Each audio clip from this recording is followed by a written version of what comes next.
Hello, boys and girls. Lovely to be able to talk to you today. And we're really used now of people wearing face coverings or face masks.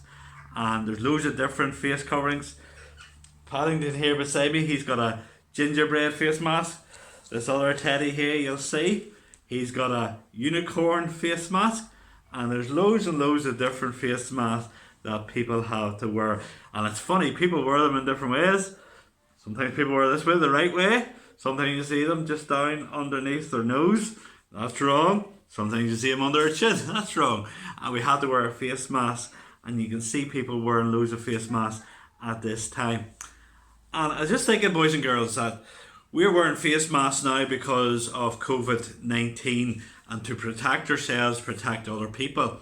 But in the Bible, there's a story of one person wearing a face mask. And that person was Moses.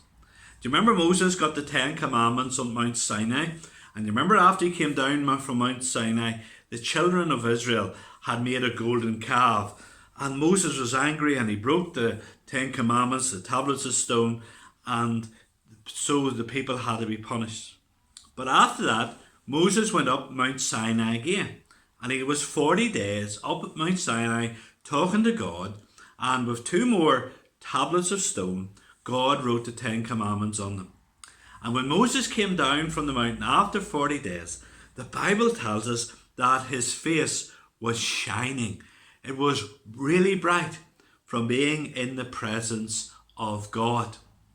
And his face was so bright from being in God's presence that the Israelites were scared. His face was shining, and so Moses wore a face mask, he wore a covering, because the people were very uncomfortable at seeing this bright and shining face. I can remember, boys and girls, going on a team which did some youth meetings, and the team that we were on doing these meetings, we divided into 4 groups, and each night one of the groups would spend the whole evening praying. And I can remember some of the boys and the young people on the team, when they heard they were going to spend from 7 o'clock to maybe 9:30 or 10 o'clock praying, oh boys, you see their faces. It didn't seem this was going to be very exciting. But what we often found was after they'd spent an evening praying, that they would come out of that prayer meeting. And I remember one man called Joe saying, oh, their faces were shining. It wasn't like there was a light from the sun that maybe was shining on them, but there was a brightness and excitement about them. And often they said that was the best night of all they spent in God's presence. And you know, the Bible tells us that when we spend time with God, we'll be changed to be like him. There's a wee verse in 1 John. It speaks about when Jesus comes again. It says, when we see him, we shall be like him. And what it's saying is, the more time we spend thinking about Jesus, the more time we spend just looking at the Jesus in the Bible, we will become more and more like him. The more time we spend in God's glory, we'll become like this glorious and majestic God. Our faces mightn't be shining like a light like Moses, but people will be able to see the difference if we're people who spend time in God's presence. How do we spend time in God's presence? Well, let me mention 4 things. First of all, we spend time in God's presence by reading the Bible. Oh, boys and girls, get in that habit every day. Reading the Bible.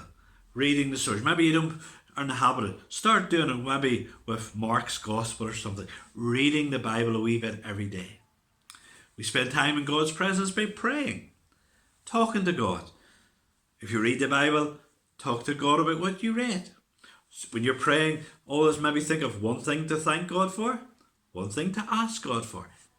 Talking to God. Another way you spend time in God's presence is doing what you're doing now. Listening to talks about God. Bible talks. Sunday school. Bible class. The talks during the week. Listening. And then another way to spend time in God's presence is singing his praise. Praising God for the wonderful God that he is. And you don't have to just do that in Sunday school. You can do it at home. You can think of songs you've learned. Why don't you go around the house singing them? It's good to do that. Spending time in God's presence means, boys and girls, we're changed to becoming more and more like God. When we become a Christian, there's a seed of new life in us, and it grows and grows, and becomes like a beautiful flower, becomes more like Jesus, the more we spend time with God. One more wee thing about Moses and his face covering. Moses wore his face covering when he was with the people, but when he went back to speak to God again, he took the face covering off. And God wanted to see Moses just as he was. And boys and girls, see when we're talking to God, we're praying to God, God wants us to see us just as we are. He doesn't want us to put on a show to pretend we're something else. We should be honest with God. Tell God when we've sinned. Tell God when we've let him down. Tell God things that scare us. God knows all about us. But he wants us to talk to him, to be honest with him, to show who the real us is. So boys and girls, think of the face mask. Think about Moses, his face shining like a light from being in God's presence. May we begin to shine more and more like Jesus at God by spending time in his wonderful presence. Thanks for listening.